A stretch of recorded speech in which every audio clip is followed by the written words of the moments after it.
Hey guys, in this video, we are going to show you how to fix crashing on startup Minecraft. If your Minecraft keeps crashing on startup, the problem might be due to outdated system updates or graphics drivers. Updating both can often resolve these issues quickly.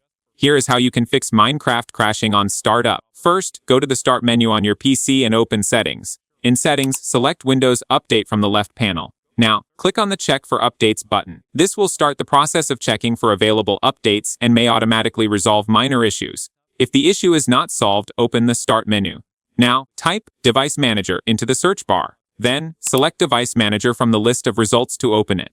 In the Device Manager window, expand the Display Adapters section. Right-click on AMD Radeon 7 M360 and select Update Driver. Verify that the most recent driver version is already installed. Finally, restart your computer to complete the process. To do this, open the search bar on your taskbar, click the power button, and select Restart. Once your PC reboots, it will fix crashing on startup Minecraft. Thank you guys so much for watching. I hope you got some value. See you in the next one.